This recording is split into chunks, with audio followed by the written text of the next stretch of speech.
Everyone, thanks so much for being here. I'm Mark Sidwell. I'm the editor of CapEx. Thank you for joining us. This is the first of two CapEx panels within the Centre for Policy Studies programme here at Conference, and we're here to discuss, have the Tories abandoned the family?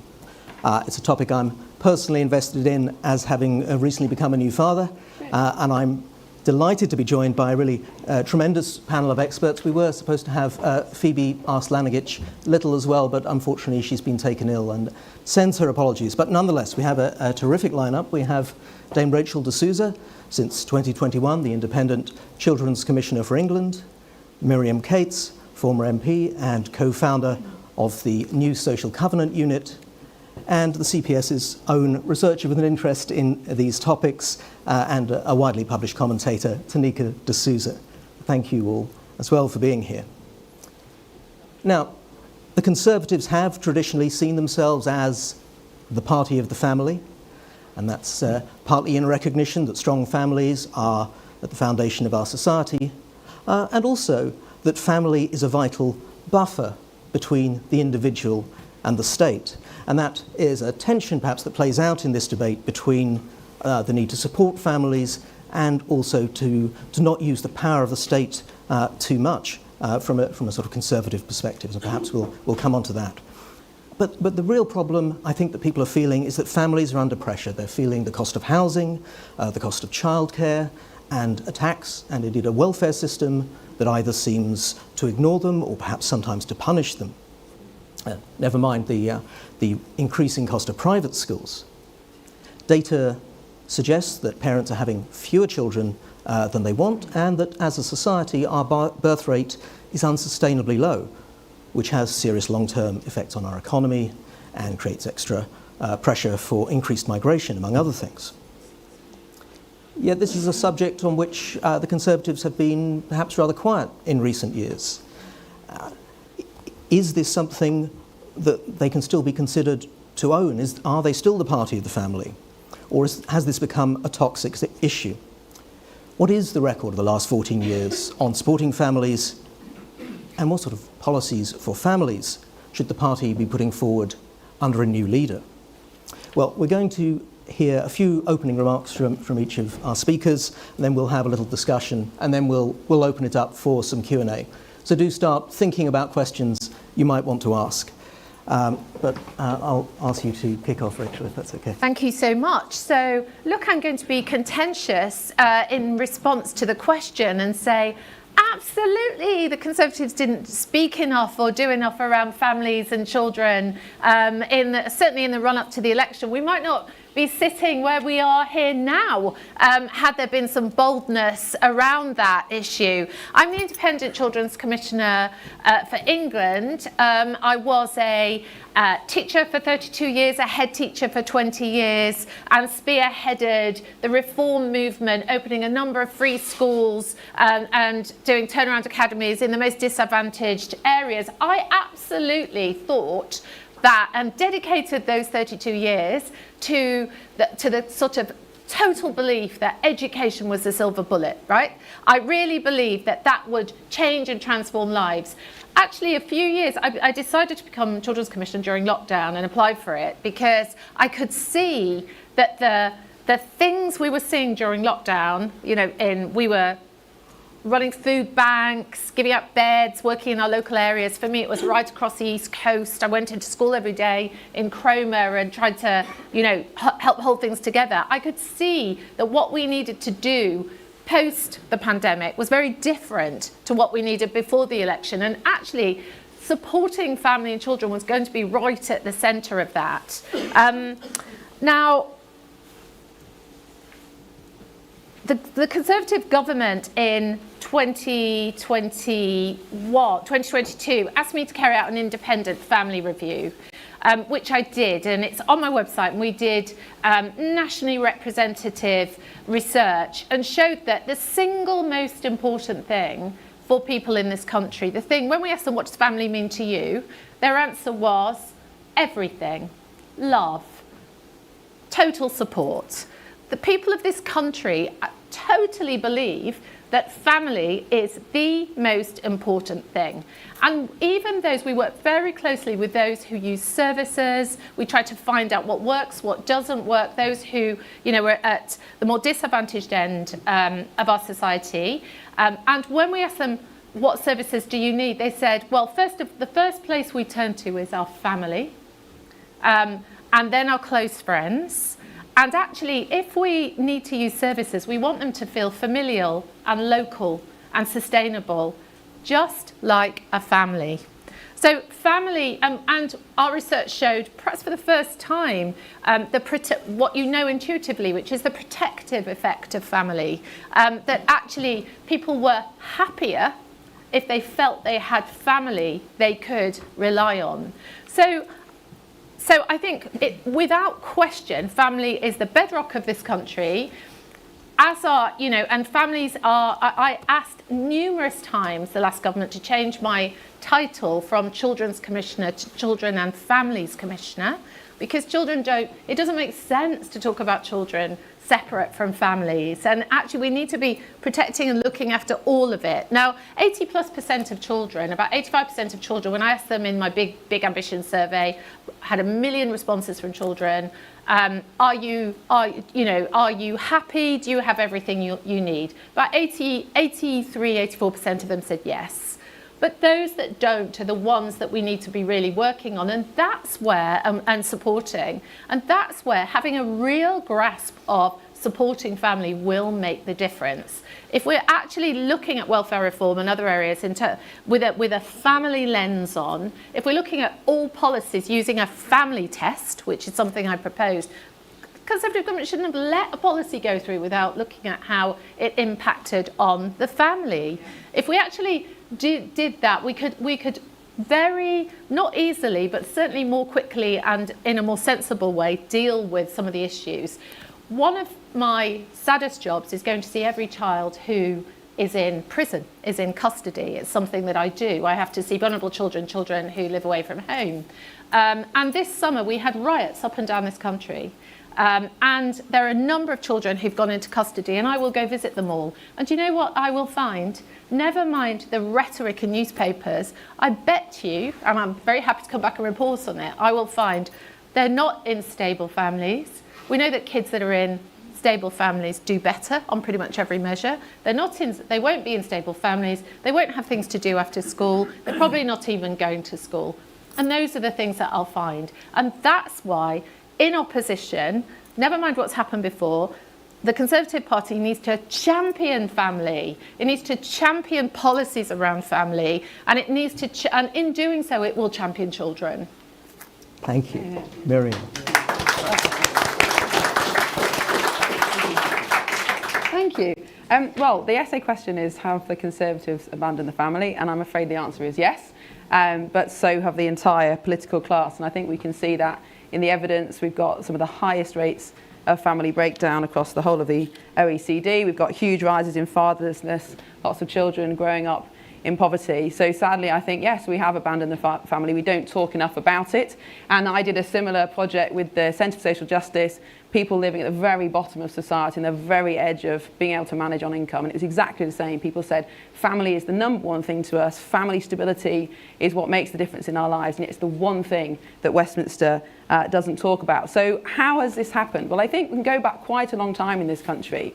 When we ceased to recognise marriage in the tax system under Margaret Thatcher, we used to tax people as a household. It was called married men's tax allowance then. You obviously wouldn't call it that now. But essentially it was joint taxation. So it recognised the fact that a family was an economic unit. We're not individual economic units. We are household economic units. And it essentially gave not an advantage to people who had a family, but it recognised the increased cost of having children, the fact that one parent probably would have to take time off work, and recognise the contribution that families make to society. We abandoned that, and in doing so, we instantly made family life more expensive, but we also took away the state's kind of approval of the state of family, which I think was a terrible thing to do. Even in our benefits system, so the other end of the scale, people are better off living apart often than staying together, even if they have children together. That is totally anti-family and completely the wrong message to send. And then, of course, the 2-child limit completely changed our attitude to children. And it said that children are a luxury that you should only have if you can afford it, rather than a blessing and absolutely the fundamental future of society. And I think that those they've obviously had serious financial implications for family, but they've also had real culture change in family. And now I'm regularly told, I was told on a phone-in yesterday, I did a 5 Live phone-in, lady phoned in and said what a selfish thing it was to do to have children and to put these costs on the state, like maternity pay and schooling. And that's completely the wrong way around, because of course maternity leave and schooling is nothing compared to the cost of pensions. And who's going to pay those pensions if we don't have children that are going to grow up to be the future taxpayers? Conservatives introduced no-fault divorce, completely undermining the basis of marriage. And whatever you think about marriage, there's something magic about it, but the outcomes for married relationships are completely different for cohabiting relationships. If your parents are still together by the time you reach the age of 15, there's a 90% chance that they're married. A 90% chance. There's such a massive difference between marriage and cohabiting. Marriage is the best kept secret of the rich. And in the political class, we don't talk about marriage, we don't like to talk about it. It's very old-fashioned. And yet, of those in the top income bracket, 87% get married, just 24% in the lowest income bracket. So marriage has become the best kept secret of the middle classes, and it has undermined family stability for people who are poor, and it's meant you have far more fatherlessness, far more poverty. So we need to start talking about marriage again.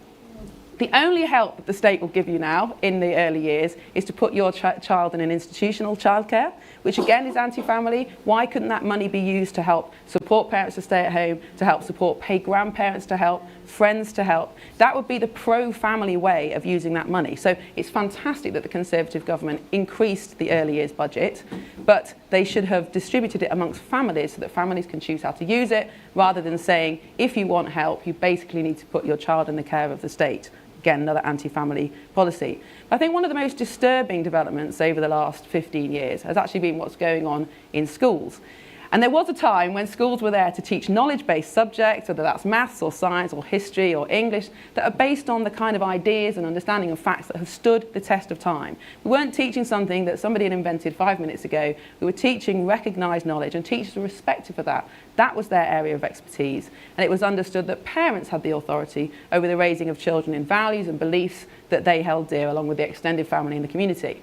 And that has steadily been undermined over the last 20 years. First of all, with the teaching of British values. Great idea, but what actually is that? And now we're moving into the space of actually children being taught some quite harmful ideologies, some very made up ideas, and even in the case of RSA, some quite extreme sexual ideas. Now, I can understand the reasoning behind why some of those things were introduced, but actually when you think about what's happening, the role of the parent, the authority of the parent is being undermined by the state. Children are being taught things that parents don't agree with, that parents don't believe. And that in itself is creating division between family and division in our culture. So yes, unfortunately, the Conservatives do not have a good track record, I don't think, over the last 15 years. But the one thing that I am positive about is that people are starting to recognise that the birth rate issue is actually an economic problem as well as a social one.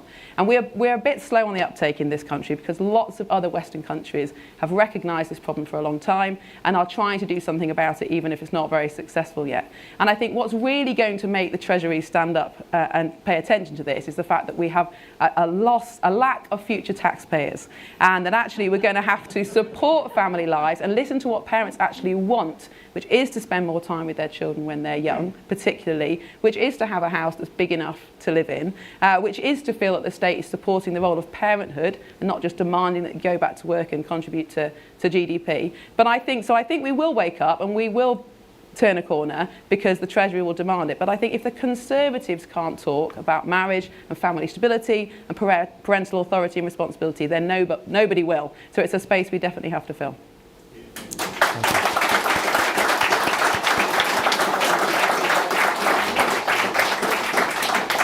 Thank you, Mark. Well, I very much echo and agree with everything that's been said so far, but I am going to give the Conservatives one get out of jail free card, because I'm going to situate them in the wider sort of sociocultural world that we're operating in and that we're living in. And as you said, Miriam, marriage is on the way out. Marriage is sort of on the decline. But we're seeing this in a number of countries across the Western world. So we're seeing this in the States, we're seeing this in Canada, in Australia. And so this sort of complicates the problem, because when you ask people why they're not getting married, it's not so much because it's too expensive or because they're worried about the cost of a family or having a household. It's because the number one answer that they give is that they don't see the point in it. Mm-hmm. And so that's a very difficult gap to bridge. How do we make people see the point in marriage again? The ONS released statistics earlier this year that said that for the first time in this country's history, the number of adults who are married or in a civil partnership has fallen below 50%. And if this continues, marriage will, for all intents and purposes, disappear by the 2060s. And so I think, as has been said already, the problem is not so much how do we legislate in favor of marriage and the family, it's how do we talk about marriage and the family, because if we can't do that, we're not going to be able to legislate about it. And so I think that's a huge problem, and it also trickles into other parts of the problem. We're just not talking, the Conservatives have not done enough to talk to the people who they are trying to legislate in favor of. So there's a huge conversation about childcare, for example, and there's this idea that if families just have more childcare, more access to free childcare, all the problems will go away. But if you actually talk to parents, if you talk to working moms in particular, 60% of moms would rather just be at home with their children. Moms who have kids under the age of 15. 40% of moms would give up their jobs entirely if they have kids under the age of 4 to be at home with their kids. So instead of providing endless hours of free childcare, how about we tax families differently, give families tax breaks so that we're not penalizing single income households, we're not penalizing moms who want to stay at home, dads who want to stay at home, and we're actually supporting what makes a family healthy, what contributes to a healthy child's development. And I think the other problem about not talking about family is that we're unable to actually figure out what the actual problems are. So we talk a lot about family security and family stability, and we talk about this in the context of lifting children out of poverty, free breakfast clubs, and all of those things are extraordinarily important. But studies show that for a child's development, what's more important than the economic status of a household is whether their parents are together. Yeah. And so if we're unable to talk about the number one threat of family stability, which is family breakdown, we're really not going to be able to solve any of the other problems that come along with this. And so I think the number one problem is not so much that the Conservatives haven't legislated or done enough in favor of the family. It's that for the party of the family, they have failed to talk about the family. They failed to champion the family. They failed to put people forward who show that the family can be a wonderful thing. It's a fun, beautiful place to be. It's not just some sort of old-timey, archaic institution that's now outlived its past its sell-by date. And I know it's a difficult thing to do, but I'm hopeful that with more conversations like these, we will find a way to talk about the family in a way that makes it a more appealing proposition to the general population.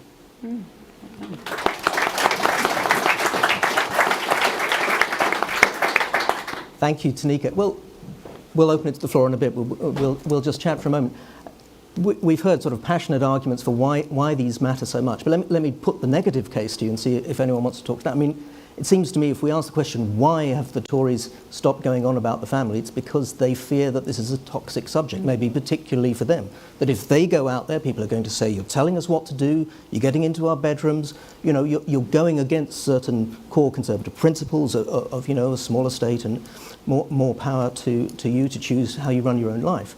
Are they just wrong? Is this a vote winner, or is this something that makes the Tories unelectable if they start going out there and talking about family again? I would just like to add something very quickly. There is a misconception that the state is neutral.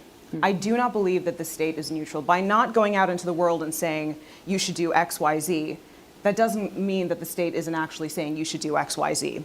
And so I think fundamentally, the state has sent messages about how it feels about families, the way that it taxes families, the way that the cliff edges in our fiscal system. So fundamentally, they are telling us what to do. They are sending messages that incentivize and disincentivize certain behaviors. And the problem here is what that messaging is. So I don't think necessarily that they are in fact neutral. I think they're very much sending a message, and that message isn't a particularly pro-family message. Okay. Miriam, did you? Yeah, I think I completely agree with that. Absolutely, the state isn't neutral. The tax system proves that it's not neutral. But I think, yeah, it has become a very toxic thing to talk about. I think there's a lot of reasons for that. I think we now have this culture which Seb Milbank calls "what about meism," which I think is a brilliant way of talking about it. So if you say, I am for something, the media suddenly claim that you are against everything else. So if I am for stable married families, apparently that means I'm anti-single mothers. Now, of course, that's not true. And actually, I think, all families should be supported because they're doing a job of raising the next generation, which is so vital. And in fact, single mothers should be supported more because they are in a more vulnerable position. But the problem has become that if you say you are pro something in politics, immediately there's a pile on to say you are anti. And what's the answer to that? I mean, I think the only answer to that is courage to say it and keep going, because once the evidence starts to stack up, then people's opinions do shift. So I think it is about bravery in talking about it. But I think, of course, politicians are always nervous about talking about ideals because none of us live up to those ideals. We're all human beings. And if I was to go and say to you, I think you should go running 5 times a week because it's good for your health. It is good for your health, but I don't do it. And so of course there's then the danger that you will be brought down by the media. And that is a difficult problem to solve. But really, courage is the only way forward. Enough people say it. And I think we've also got to remember, who are we doing this for? We're doing this for children.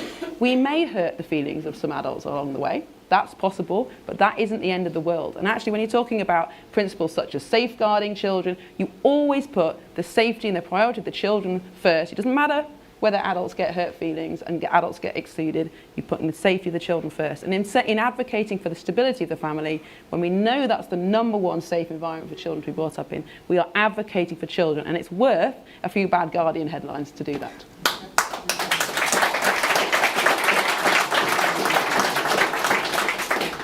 And I mean, just to support Miriam's point here, I mean, obviously, politicians are always worried about, what are they going to tweet about me? I mean, for goodness sake. When actually they should be thinking about a number of things. I think one is, I analysed the millennial cohort of children. 50% of children born in 2000, that cohort, did not live in a stable family with both parents for their childhood to the age of 20. 50%.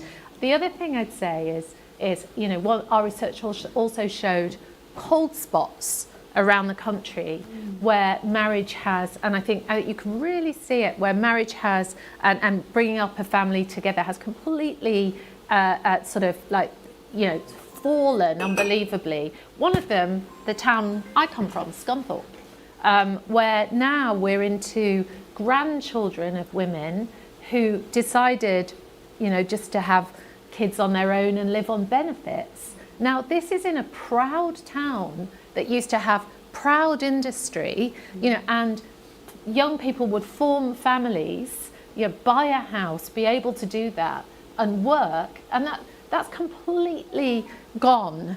And we need to be thinking about the social impacts of what we've done economically and what's actually genuinely happening. And I think the other thing I would exhort the Conservative Party to do, and any government as well, is that we have to have difficult conversations.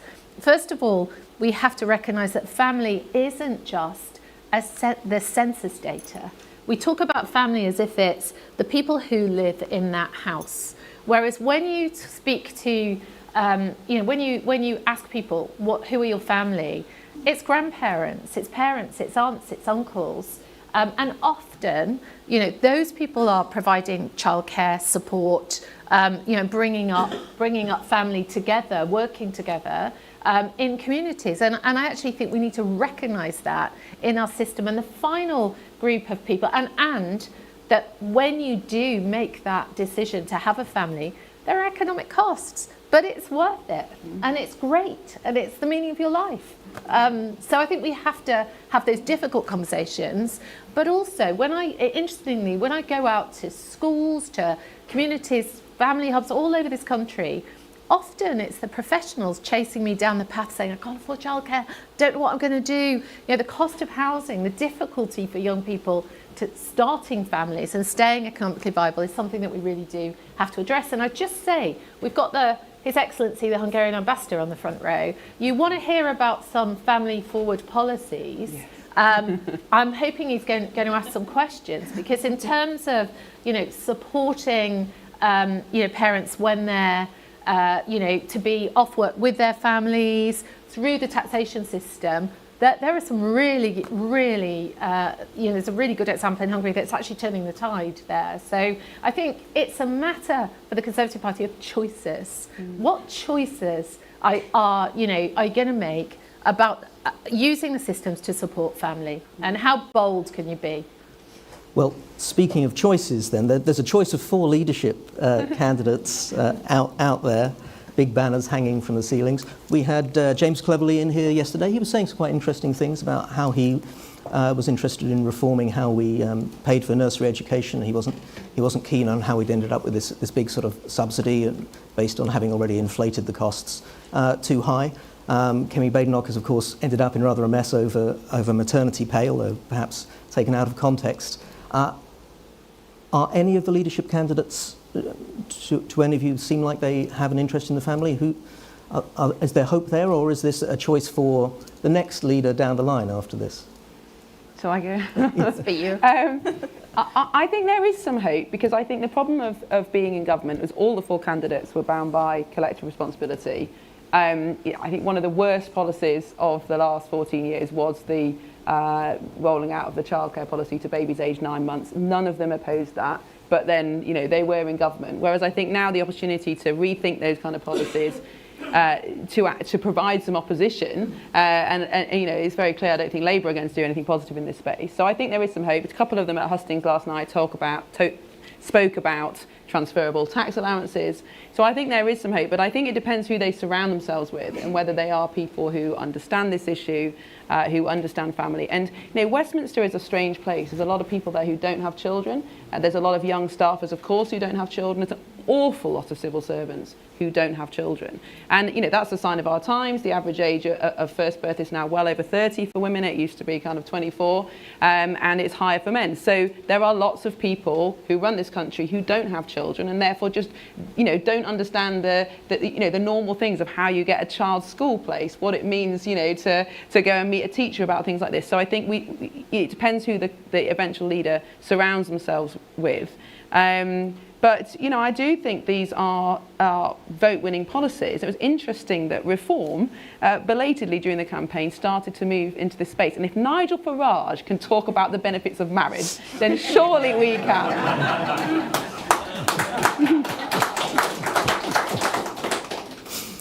Do you think we were just not talking enough about the policies that were actually in place? Because, I mean, it's not that the Conservatives over 14 years have done nothing. You could argue that what David Cameron did with marriage equality was a major pro-marriage, very sort of 21st century way of promoting the marriage agenda, you know, bringing forward the nursery subsidies, but things like family hubs that Rishi Sunak did.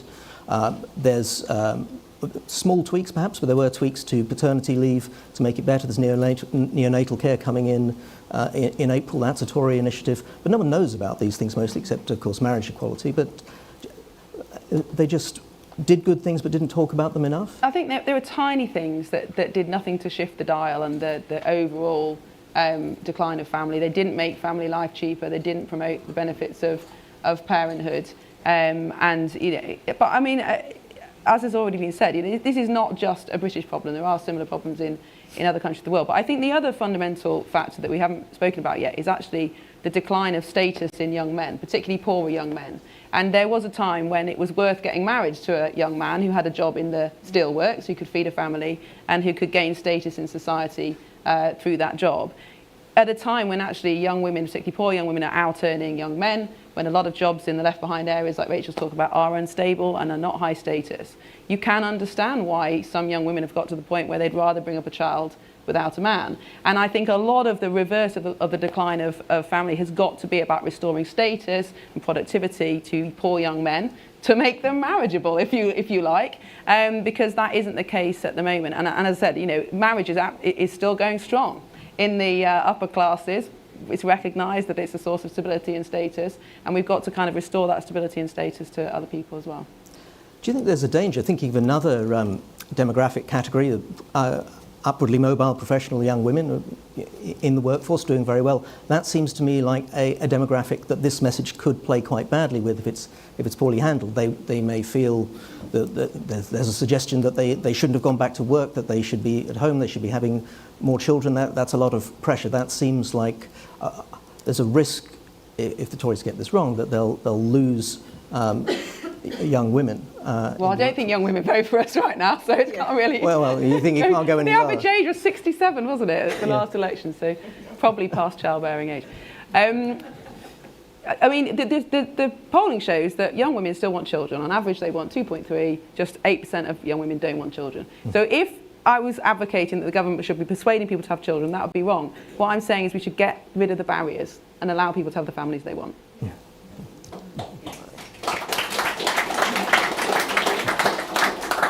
Tanika, did you? Yes. Well, I also think that there's a little bit of a distinction between what we sort of think is the accepted narrative around having children. So we sort of think, we've turned our attention, young women have turned their attention to growing their careers. And yes, that is the case. I think a lot of young women have incredible ambition, as they should. But as Miriam mentioned, when you look at the polling, young women want children. When we talk about, as I mentioned earlier, childcare, young women want to be at home with their children.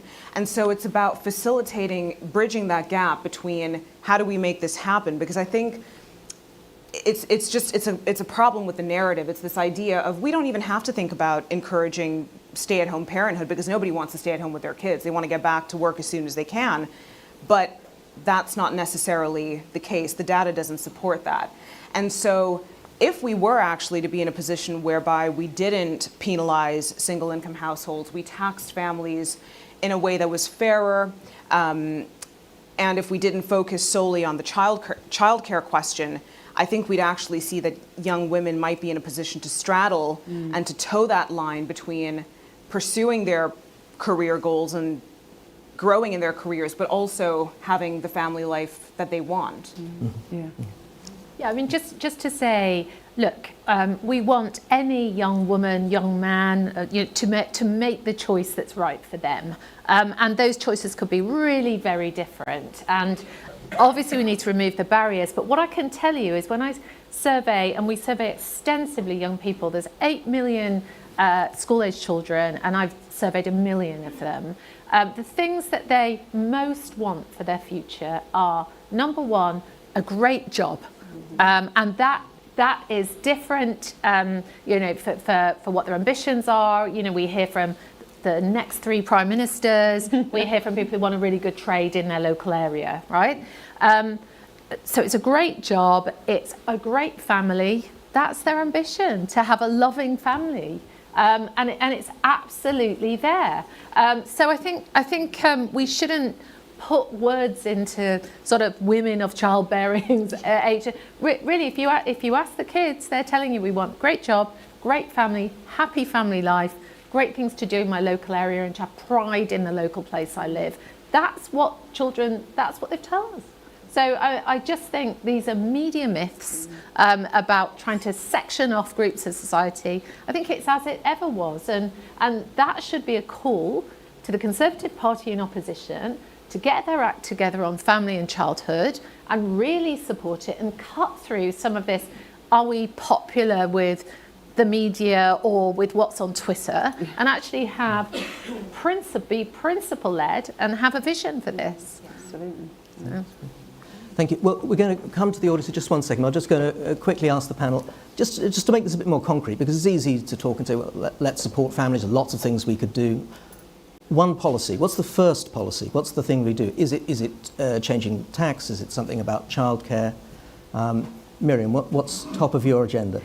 Yeah, I would reform the welfare system to make it a system that supports family rather than worklessness.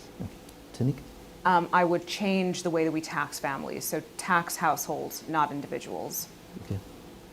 Rachel. Yeah, I mean, I think I'd be more radical. I'd be, come on, let's sort out welfare reform and sort out taxation so it supports families. What are the things that families are really, really worried about? Paying their mortgage. You know, is there something we could do to support young families or families in general with children, rather than penalising them? If you look at the welfare system, you know, the welfare system really is more supportive to an individual, not to a family. We need to look with the family lens at every single policy and get radical and look around the world at the places that have done it best and actually are getting outcomes. If you're serious about wanting more families, you have to put your pound there. Okay. Great. Thank you. Questions? Here in the second row. Hi, Juliet Samuel from The Times. Just as an aside, my number one policy would probably be to ban smartphones for under 16s.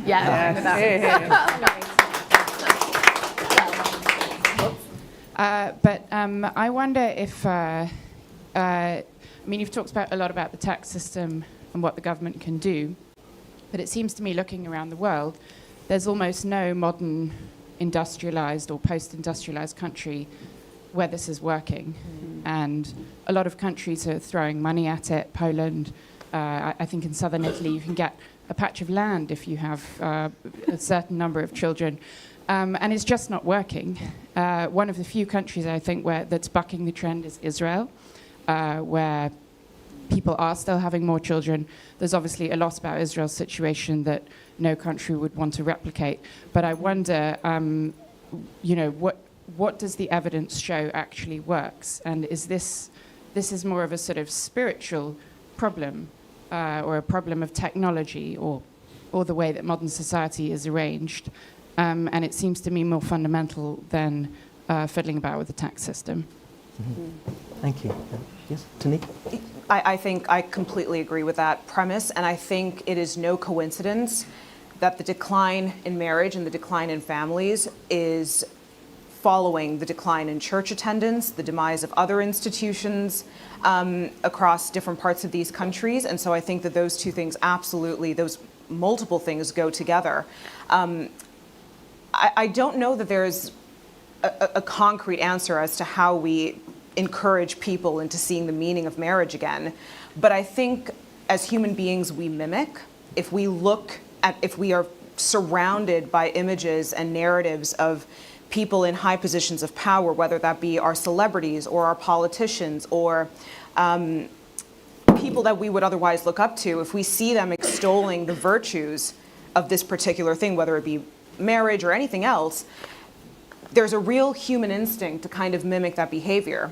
And I think that anybody who's in a position of governing really has their work cut out for them, because you're up against a society that really treats the family with quite a distinct level of ambivalence, if not flat out disdain. So I think that there really has to be a concrete move to prop up people in our society who are good role models, so that young people can look at them and think, oh, I want to be married. I want to have that sort of that stable family life. Because right now we're operating in a society that has really lost that core belief that marriage is a good thing, in the way that they've lost that core belief that going to church or synagogue or anything else is a good thing. And so it's a really difficult, I think that's a really difficult problem to solve. Rachel? Just very quickly, in answer to your kind of like this almost the spiritual issue around family life and children, I absolutely had a scales fall away from my eyes moment this summer when I went to, of all places, Norway. Now, the Nordic countries, we know their taxation model, we know they're sitting on the sovereign wealth fund and all of that. But what was, and I looked at services right across the Norwegian system. And what was evident was just their absolute love of children and their protection of childhood. And like the police chief in Oslo was saying to me, so that's the Mark Rowley equivalent, was saying to me, Rachel, why are you locking children up? You're not going to rehabilitate them that way. Why are there? And just everybody was best interest of the child, the value of childhood, and ensuring they were out to play, taking risks, learning, developing, and not a smartphone in sight. And I think, although that was a problem they were becoming aware of, and I just think it made me come back and stop and think, goodness me, what as a nation, how do we think about children? And I'm constantly going to government ministers and saying, could you just, give me a little bit? Could you just you're locking children up at the moment for 24 hours. Could you just give them a little bit more phone time during COVID? I'm constantly having those decisions. And actually, now my conversations are going to be, it's a moral choice. What do you think about childhood? We've got to do better. We have to change the way we think about it, so start actually asking from a position of what we truly believe about the value of childhood and the moral value of supporting our children, and that this is the most important thing, and that supporting family life is the way of supporting our great treasures, and no amount of salary could compare to that. And we have to think hard about the sacrifices we have to make to do this most wonderful thing that in the long run is going to enrich our lives. Miriam, is this something that's beyond politics? Can politics move the dial on this? I wouldn't say I'm massively optimistic about it, but I'm not totally pessimistic, and I don't think we should dismiss marginal gains, because actually there isn't a silver bullet. I think we're after a sequence of lots of different things that will change the culture, change the economics, change the possibility of having children. And for example, there's a region in North Italy, Tyrol, that has much more generous family policies than the rest of Italy, and they have a higher birth rate. I think the Hungarian model has increased the marriage rate, which will, if the statistics are right, undoubtedly increase the birth rate in the future. We actually had a little bit of a baby boom in this country between 2006 and 2009 when Gordon Brown's very generous tax credits were introduced. So I think, if we currently have a birth gap in this country of 30% too few babies are born each year for demographic stability. If we could reduce that to 20%, I think that's something to celebrate. I don't think there's any one thing we can do that's going to get us back up to 2.1 babies per woman, but there probably are some incremental things that we can do to gradually shift the idea of having children to something that's positive for society rather than a burden, to make it easier for families to buy houses, to make it more trendy to get married. All these things shouldn't be dismissed. I don't think there's a silver bullet. I think there's lots and lots of different policies. Yes, we should definitely learn from countries around the world, but as Rachel said, we've got to put our money where our mouth is. And actually, the tax system, the law, is a teacher. It does tell people what the state expects as moral. I mean, look at green policies. Look, if you give somebody a bit of money to buy an electric car or have some solar panels, lots of people do it, and then it becomes a high status thing to do. I mean, perhaps that's collapsing, but anyway. But the government has a lot of power to change culture, even through marginal changes in the tax system. Can I just add on one last thing to that? To Rachel's point, the way that we talk about children and childhood is extraordinarily important.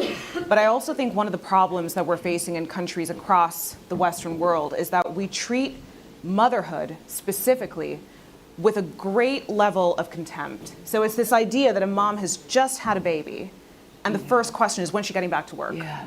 How are we dealing with childcare? Yeah. And I think if we can't level, I mean, I don't think it's any surprise that ambitious, intelligent, talented women are going where the incentives are. You don't see anybody on the Forbes 30 under 30 list who's a mom, right? It's you have to do these huge. When I say huge, I mean huge as defined by the corporate world, because I think motherhood is just about the hugest thing you can probably do. But we really do treat motherhood with a great level of contempt in our culture and in our society.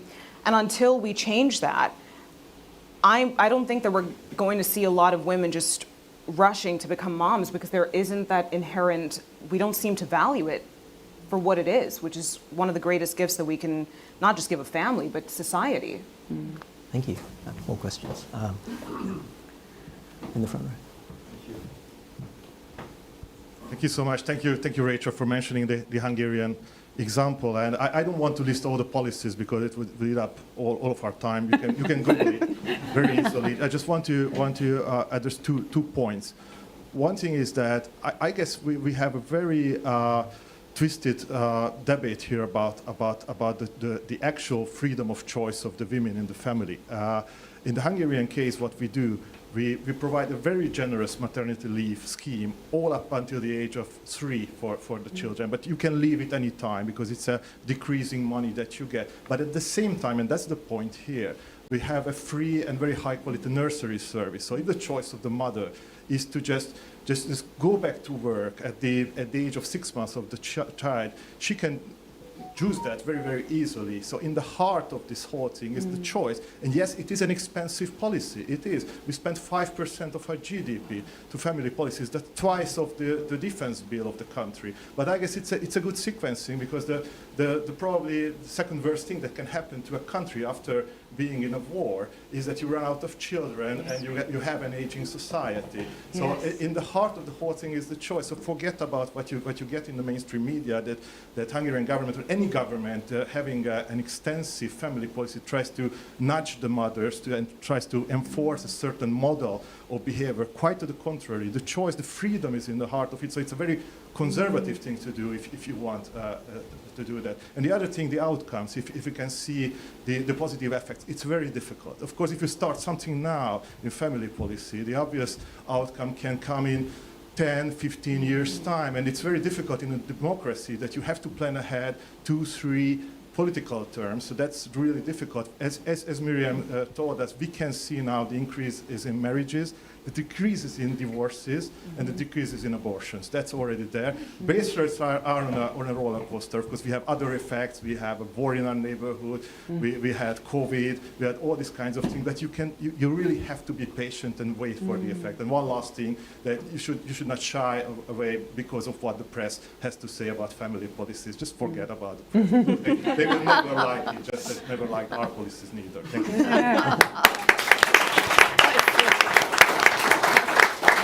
Unless anyone wants to come back on that, I'll just take I'm moving to Hungary.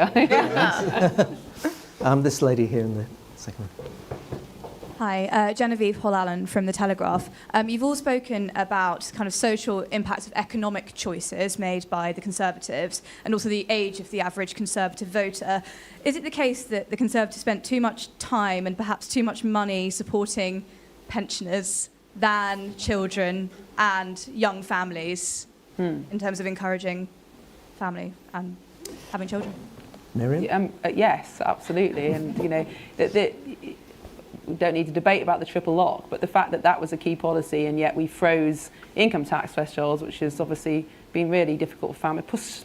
So many families have been pushed into the higher rate threshold now because of just frozen threshold. It was a threshold that was for the super rich when it was introduced, and yet ordinary, a middle manager, teacher, or a senior police officer now will be paying higher rate tax. And so the marginal tax rates for families, especially if you've got one income or unequal income splitting, are just impossible for families to save up for anything, to take themselves out of poverty. So yes, we've spent all our money. We do spend all our money on pensions. Half our welfare bill is pensions.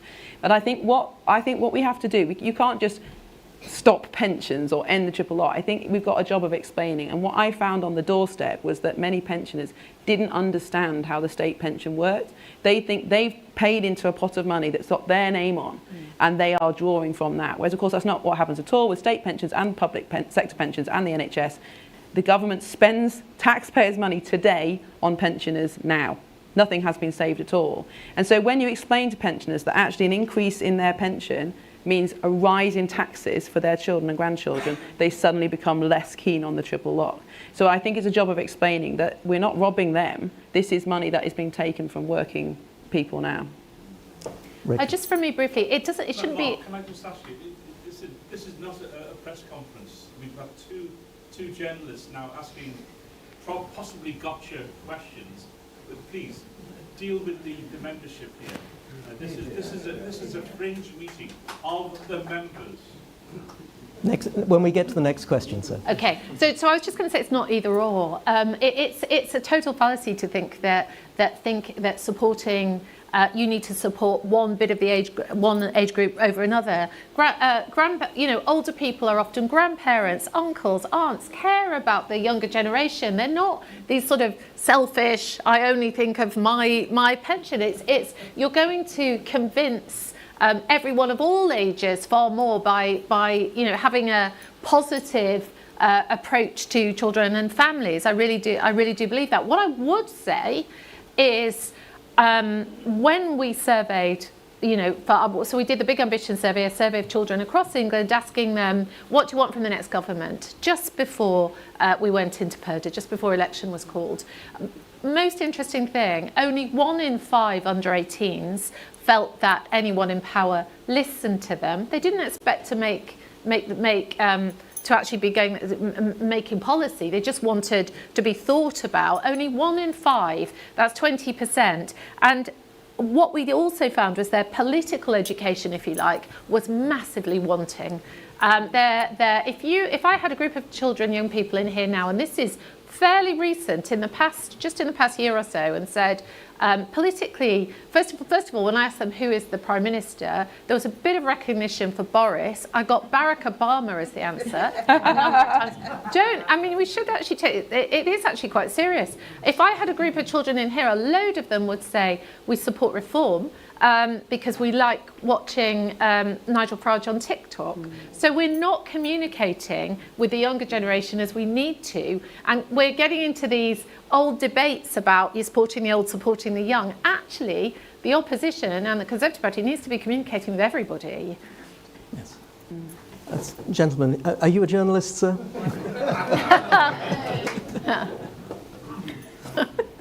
I'm not at all. Look. Oh, no.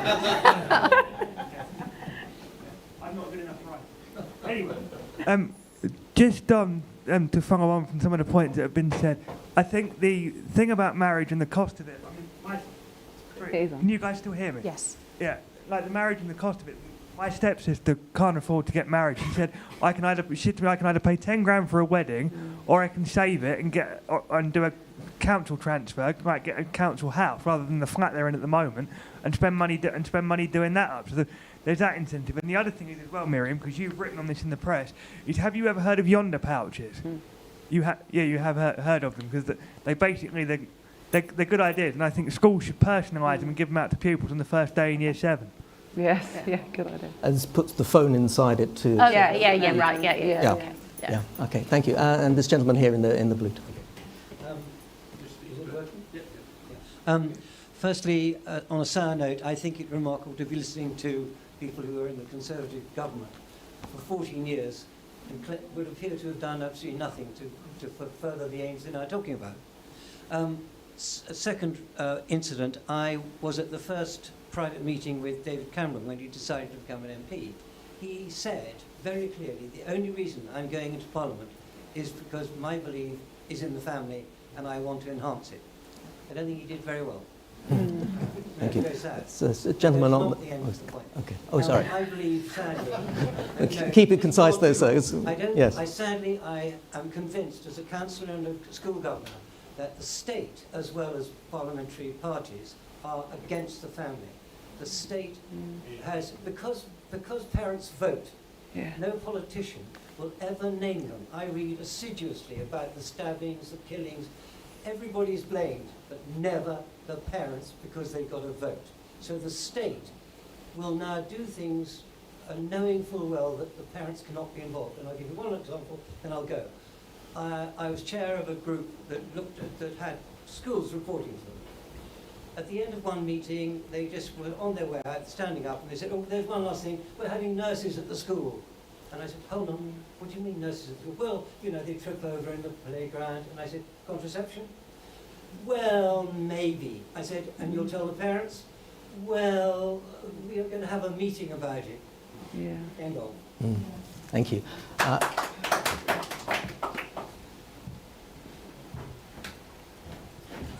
We're talking about families. My wife and I are foster carers, and I haven't heard anything about children in care. Yeah. And as you know, as far as the prison system is concerned, many of the children, many of the adults who are going to prison have been people who are in care.